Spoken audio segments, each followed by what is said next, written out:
Welcome to the Secret Underground Laboratory Recovery and Salvage, where rude mechanicals do magic.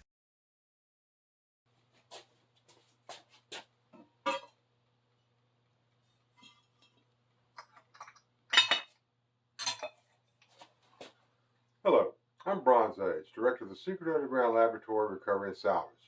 And today we're at the lamp bench where we're going to turn these two vases into a pair of lamps. We start down here at the bottom where we've got a brass base. It's been prematurely aged. Up at the top, we have a piece of hardware that is appropriately called a vase cap. They come in a variety of shapes and colors and stuff like that. Then more hardware, piece called a neck. We'll top it off with this socket. Now a lot of building a lamp is just a matter of putting pieces together like you're playing with Legos. In this case, however, I have these two very nice, quite expensive Chinese vases, and I need to drill a hole in the bottom of them. Drilling a hole in ceramics or glass is not particularly difficult, but it does require some special techniques and some special care. What it takes is a diamond impregnated core bit like this. The little sparkly parts, those are little tiny diamonds. And it will grind its way through the ceramic without breaking it. Any kind of ordinary drill bit would put way too much force on it. If it could cut the ceramic, it's going to break it. So this is the only type that I use. The first thing to do is find the center.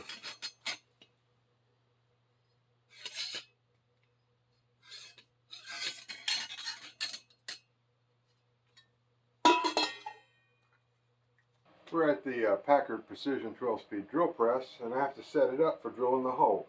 And that starts with this collar that I've got clamped to the table, and I've lined the hole with a thin piece of foam so that it fits nice and snug, but I don't actually have to clamp down on the ceramic. And there's another one at the top.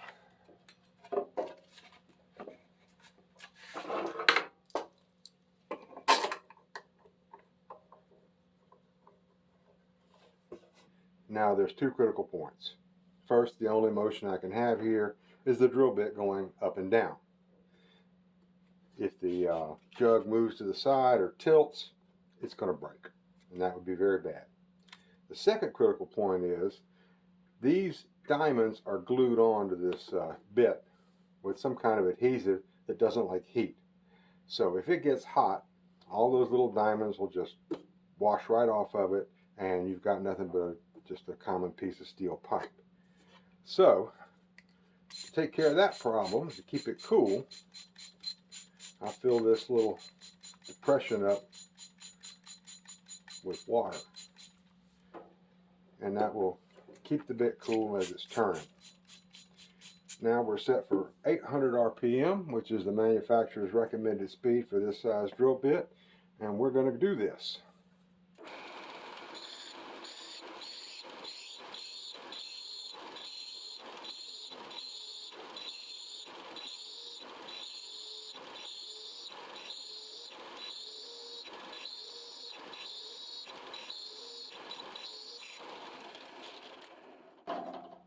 Now you notice I went up and down, up and down, up and down. That was so that the water could flood into the groove, wash out the dust from the cutting, and keep the bit cool at the same time. Now while drilling through glass and ceramic is very hazardous to the glass and the ceramic, drilling through sheet metal, especially sheet brass, is potentially very hazardous to the driller. So I always take the time to make a jig where I can have this thing held down nice and tight where it can't get loose, because they have a bad tendency to seize in the bit and then start spinning at whatever speed you've got the drill press set for, and there's nothing you can do but just back up. So let's go ahead with this.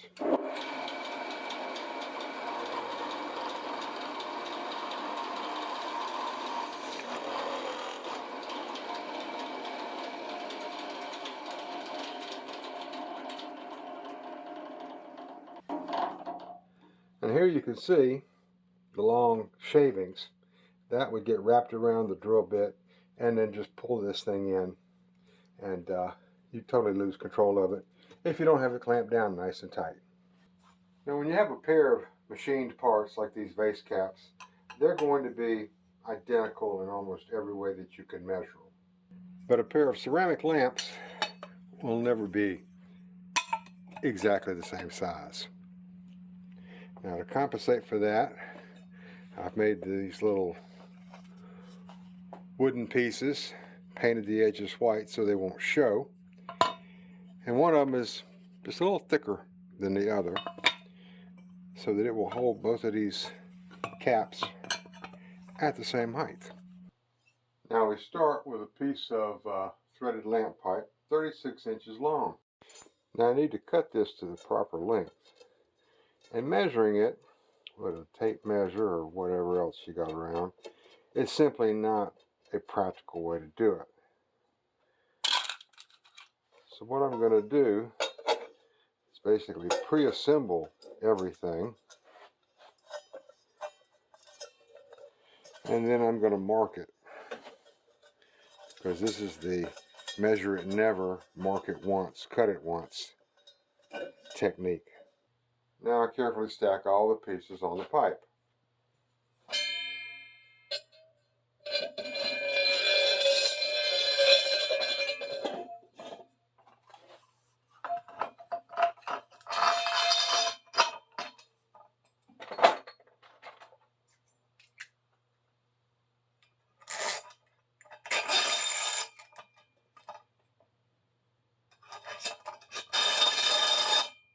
I'm going to have this knurled nut under the saddle, so I'll put it right there. I'm going to have a smaller knurled nut on top of the saddle, and then we have the socket with its neck. So I look and I can say I want that pipe cut off right about there. Now the problem with sawing lamp pipe is always how to hold it. The threads are easy to damage. You clamp it in a vise, you're going to crush the pipe, and basically that's just not going to work. So the thing to do, take a block of wood, drill a hole down the end of it, cut it in half, and you've instantly got something that you can clamp in the vise. And of course, this being the Secret Underground Laboratory, I've got to do it a little more elaborately. I've got a couple of magnets here that hold it in place. Makes it just a little easier to manipulate, because lots of times what I'll be doing is taking one of these pieces of pipe and cutting it into 2-inch pieces, making 10 or 15 or more, and so I want to have both hands free when I'm working. Hacksaw, simple tool. The teeth point forward so it cuts when you're pushing, but to get the groove started, you put it on your mark and you pull back slowly, and you create that groove that the saw is going to ride in. And then you just push forward with as much force as needed, because you want to let the gravity and the teeth of the saw do the work. You're not trying to push the saw through a piece of steel pipe.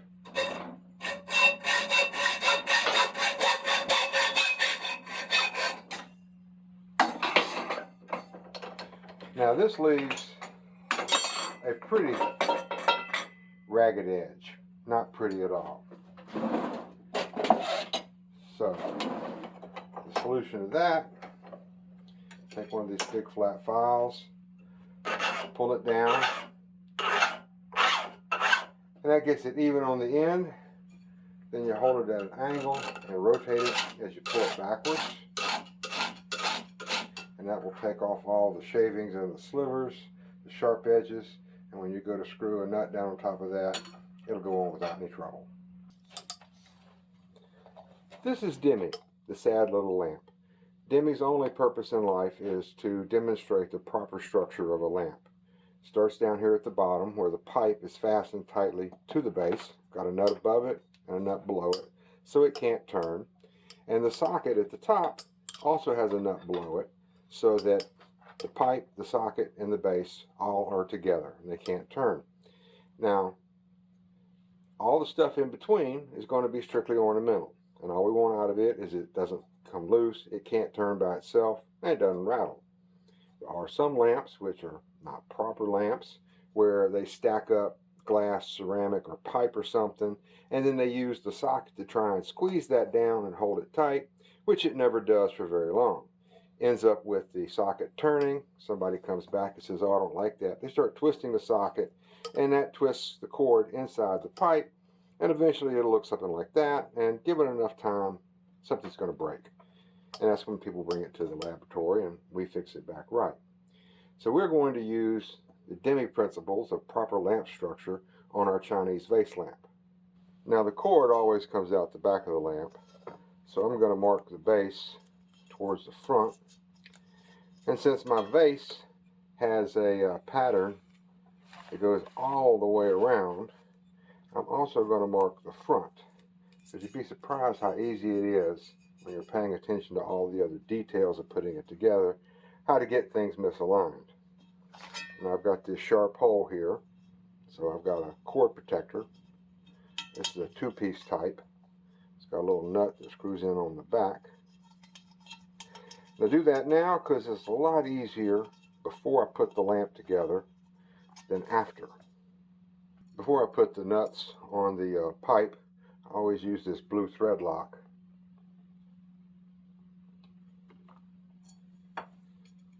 Because with hardware this lightweight, there's really a limit to how tight you can get it before something breaks. Put another nut on the bottom.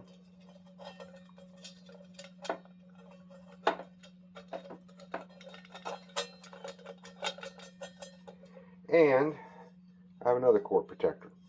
Put that on the bottom there. Turn this over. And I can tighten this down nice and snug. And because of the thread lock, once this stuff sets up, it won't ever come loose again.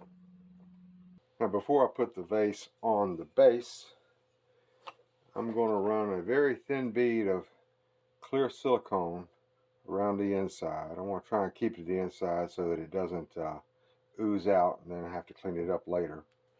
But this will create a surface, a contact between the metal base and the ceramic, and create enough friction so that the base is not going to be twisting and turning in ordinary use.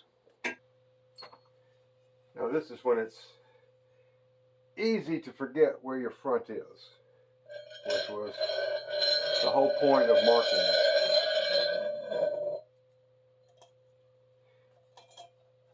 Get it nice and centered and let that sit there for probably about 15-20 minutes.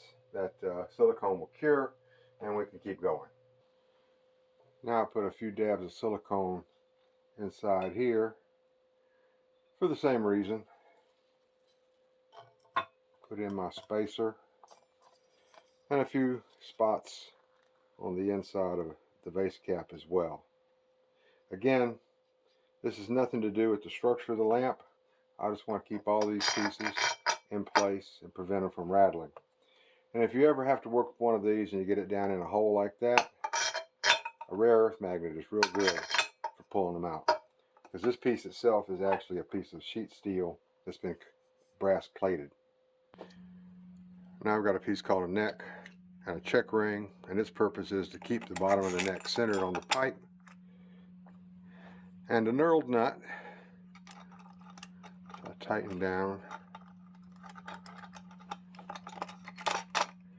and put a little bit of blue goop on the threads.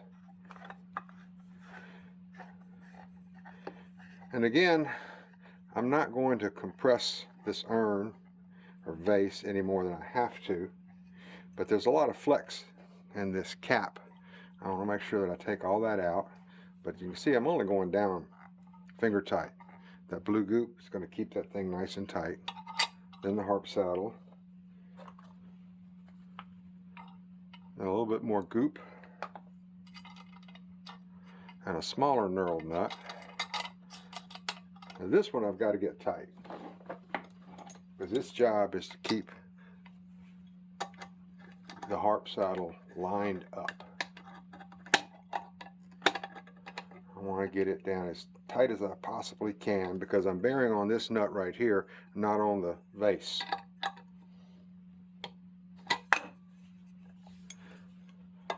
And we've got very little surface area here, so it's very easy for the leverage of this piece sticking out this far to twist these nuts. I want them really tight, depending on the blue goop and the tightness, to keep it nice and straight, and that feels good. Now we're going to go back to Dimmy for just a moment. Dimmy has a socket and shell type that's been around for probably 120 years at least, and it's made with the upper shell and the lower shell, and these little row of teeth here, which are supposed to snap into pieces down here on the bottom. You push them down, they go click. Unfortunately, the teeth have lost their edge, and there's basically no way to get this lamp back together to where it would be safe to use. And that is why in the Secret Underground Laboratory we use this type of socket, where the upper shell is held on with this threaded ring, and it comes apart like that. And once this ring is in place, there's no way this top piece is going to pop off. Another advantage of this design socket is that it has a little set screw in the neck, so I don't actually have to tighten it all the way down against the nut there at the bottom. All I need to do is get it turned around to the back and tighten it down, and my socket key will be lined up to the front. And also any twisting or turning or changing light bulbs is not going to be transferred into these nuts down here on the bottom holding the harp saddle straight. Now when you're working on a vase or a bottle or anything round like that, there's always the hazard of chipping the enamel, breaking it completely, or it rolling off the bench. I always have a little cradle like this with carpet cushioning it so that I can lay it on its side and got my hands free to do the job I need to do. Now there's nothing too exciting about running the wire, so to make sure that you get it through the side first, or you're going to be doing it all over again. Now there's a couple points that I have to mention in every lamp video, because if I don't, somebody says, why? First, I am wiring this lamp with a cord set. Cord set is just a lamp cord that has the plug molded onto it. Second, lamp cords sold in the United States have stranded wires. Many wires bundled into one, and that's what makes them so flexible. You can twist them up like this and they won't take a kink. The problem is screw terminals. The National Electrical Code says that you cannot put stranded wires under a screw terminal, because when you tighten them down they just splay out and it's very difficult to get them loose. Loose connections get hot, hot connections get looser. Eventually the socket itself will probably fail from overheating. The chances of setting something on fire, kind of exaggerated, but it's more for the welfare of the lamp than anything else. To overcome that, a cord set comes with the ends of the wires tinned. That means that there's a drop of solder on these, which turns all these little wires into mini wires. Second thing is that there is a great hazard possibility that if somebody walking through the dark trips over a lamp cord, they could yank the cord all the way out from underneath the screw terminals. And then you've got two hot wires down inside a steel pipe, and somebody goes to pick the lamp up and they get shocked. So to prevent that, we tie this little pretzel knot up here, and it will prevent the cord from getting yanked out of the lamp. Very good. Next up, lamp cords sold in the United States have one side has ridges on it and one side is smooth. If you can't see them, you can still feel them. And that tells you which wire goes where. We've got a brass colored screw and a silver colored screw. The side with the ridges always goes under the silver colored screw. Now that goes directly to the shell. The brass screw goes through the switch and to the center terminal in the bottom of the socket. And this is a safety measure, because Imagine that you manage to walk through a dark room. You don't trip over the cord and pull the lamp off the table. And you say, I'm going to turn the light on. So you reach up in there to turn it on, but there's not a bulb in the socket. If you touch the shell of a properly wired lamp socket, it won't shock you. In order to get shocked, you would have to have first the lamp plugged in and no bulb, and then you reach all the way down and touch the inside of the socket. That's a lot less likely to happen. Now, I don't know how often someone sticks their finger in a light socket because they didn't know there was not a bulb in it, but that was the way it worked out. Now, this is one case where I don't use the blue goop on the threads.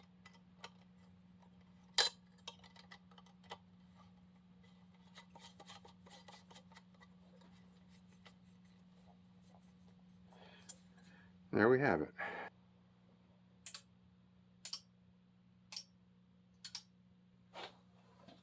Well, this is Bronze Age for the Secret Underground Laboratory Recovery and Salvage. I thank you for sitting through this video on making 2 lamps. And I would appreciate it if you would click the thumbs up button. Any questions or comments you have, I'm always happy to answer. Anything on lamps, lighting, chandeliers, furniture repair, whatever it is, all the stuff we do here at the lab. And again, thank you for watching.